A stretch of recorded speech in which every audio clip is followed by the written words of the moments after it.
और टार्च की रोशनी में इधर उधर कुछ ढूंढने लगे। शायद अब उस खून के धब्बों और एक्सीडेंट के कारण को तलाश कर रहे थे, पर वहां ऐसा कोई भी निशान नहीं था जिससे ये कहा जा सके कि वहां कोई एक्सीडेंट हुआ हो या कार से कोई टकरा कर गिरा या जख्मी हुआ हो। बिल्कुल अब तो जंगल से अजीब सी आवाज भी आने लगी थी, पर उन आवाजों को साफ सुन पाना मुमकिन नहीं था। अर्चना और गीता भी उन आवाजों से ध्यान हटाने की पूरी कोशिश कर रहे थे। पापा, यहाँ तो कोई निशान नहीं। राहुल ने जंगल से आती हुई हल्की अजीब आवाजों को ध्यान न देते हुए उस जगह के आसपास मुआयना करते हुए कहा। संग्राम सिंह अब भी आसपास देखने में लगे हुए थे। हो सकता है वो कार से टकराने के बाद उछलकर सड़क किनारे से इस ढलान से लुढ़ककर नीचे झाड़ियों में चला गया हो। आखिरकार बहुत स्पीड में थी, वह जरूर बेहोश हो गया होगा, तभी हमारे इतना आवाज देने पर भी वो सुन नहीं पा रहा है।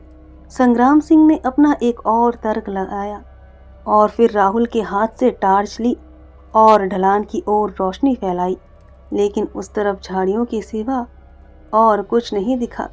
पापा, गीता ने कहा, अभी अगर वाकई ऐसा है तो हमें उस व्यक्ति को ढूंढकर उसकी मदद करनी चाहिए। अगर वो वाकई जानवर नहीं था तो? अर्चना ने घबराई और लड़खड़ाई आवाज में कहा। तुम लोग मेरी बात समझ नहीं रहे हो, अर्चना बड़बड़ाने लगी। और कितनी बार कहूँ आप दोनों से, हम यहाँ फंस गए हैं। पहले ही कहा था, जल्दी घर से निकल जाना चाहिए, कुछ नहीं मिलेगा यहाँ। देखिए, वही सब हो रहा है जिसका कि मुझे डर था। ये शैतानों का काम है। भला कार से टकराने के बाद कोई कैसे उठकर कहीं जा सकता है? और अगर वो सच में कोई इंसान था तो कहाँ गया? और इतनी रात गई, यहाँ जंगल में आखिर कौन होगा? अर्चना सिंह की बातों से संग्राम सिंह आग बबूला हो गई। अर्चना, अब एक लफ्ज भी और कहा तो अच्छा नहीं होगा। अरे, एक फौजी की बीवी होकर तुम्हें ऐसी कायरता भरी बातें करते शर्म नहीं आती?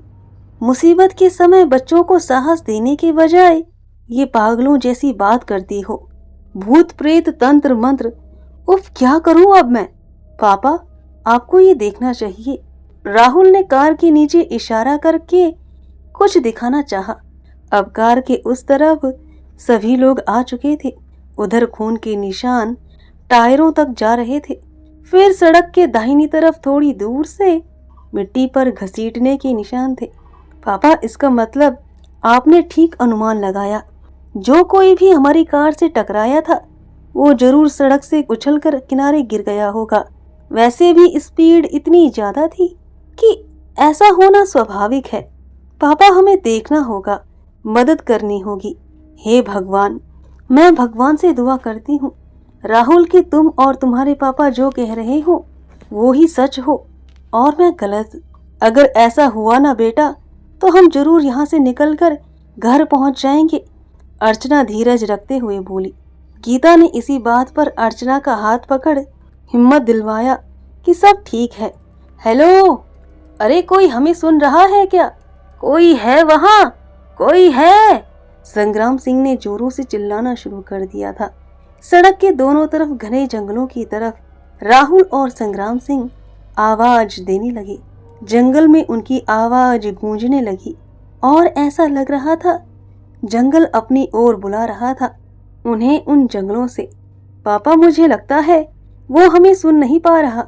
वैसे भी सड़क किनारे की ये ढलानें उन झाड़ियों में खत्म होती है और हो सकता है वो घायल हो और बेहोशी की हालत में हो।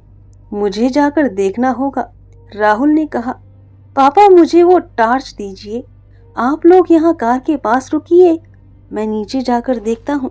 राहुल और संग्राम सिंह का अनुमान कितना सही था ये बता पाना मुश्किल था, पर उन्हें जो लग रहा था वो उस पर अमल करने में लगे थे। अर्चना ये बात जानती थी कि बाप बेटे मानने वाले नहीं हैं।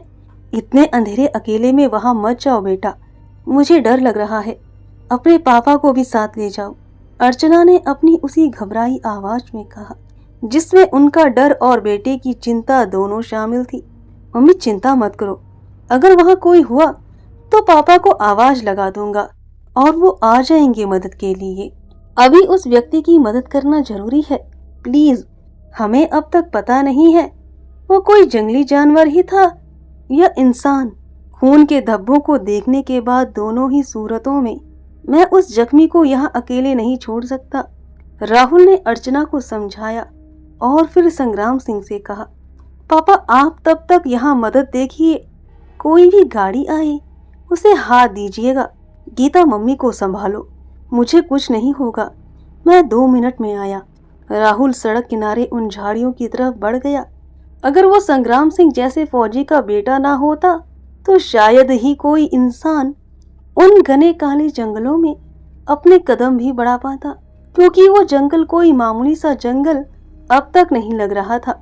शायद इस अमावस की रात ने इसे ऐसा भयानक बना दिया था जिसे देखकर दिल कांप उठे और डरने लगे।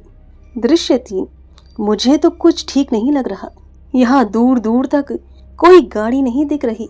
जब से हम यहाँ फंसे हैं मुझे तो एक भी गाड़ी सड़क से गुजरती नहीं दिखी। न जाने ये काली मनहूस अमावस की रात आज क्या बुरी बला लेकर आई है हमारे लिए। अर्चना पूरी तरह डरी हुई थी और बार बार भगवान का नाम जप रही थी। दूर दूर तक वाकई कोई गाड़ी नजर नहीं आ रही थी। संग्राम सिंह भी गहन चिंता में डूबने लगे थे, पर वो अर्चना की बात का समर्थन नहीं कर पा रहे थे, क्योंकि ये रात मुसीबत से भरी जरूर थी, पर ये अमावस और भूत प्रेत की बातें संग्राम सिंह जैसा फौज में कई साल काम करने वाला दिलदेर आदमी कभी नहीं मानने वाला था। पर क्या वाकई किसी चीज को ना मानने से उस चीज के होने को नकारा जा सकता है? पर आज की रात किसी ऐसी भयानकता का संकेत दे रही थी जो किस हद तक मनहूस थी ये कोई नहीं जानता था।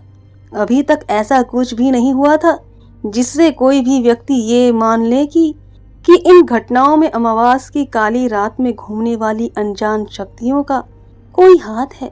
दरअसल सच्चाई जब तक सामने नहीं आती लोग उसे टाल देते हैं, पर जब वो नंगी होकर सामने आ खड़ी होती है तो उसे झुटलाना नामुमकिन हो जाता है।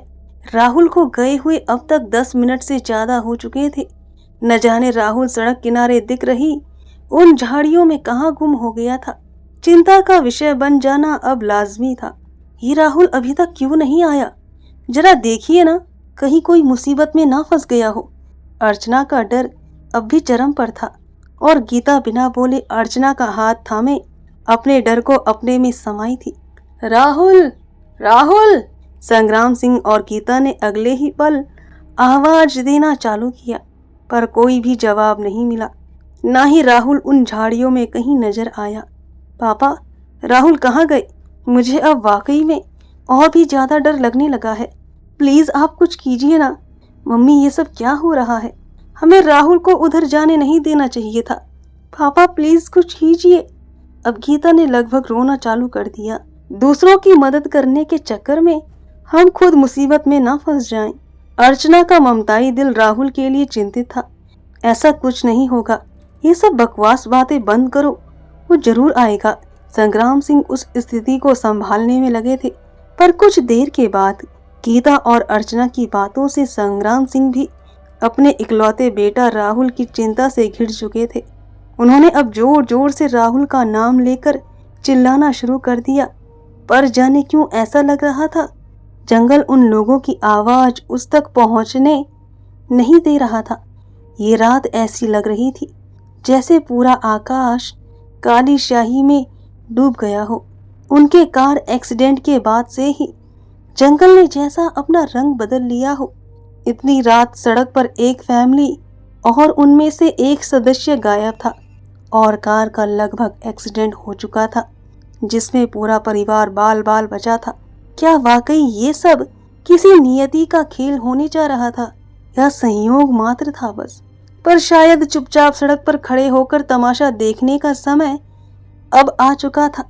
संग्राम सिंह राहुल को ढूंढने के लिए सड़क से नीचे उतर के उन झाड़ियों की तरफ धीरे धीरे बढ़ने लगी। कार की जलती हुई लाइट्स ही आसपास थोड़ा उजाला फैलाई हुई थी, जो कि ज्यादा साफ तो नहीं थी, पर उसके अलावा कोई चारा नहीं था उनके पास। गीता, मम्मी को लेकर कार में बैठो, मैं राहुल को देख कर आता हूँ। नहीं पापा, आप मत जाइए, जैसा कहता हूँ वैसा करो,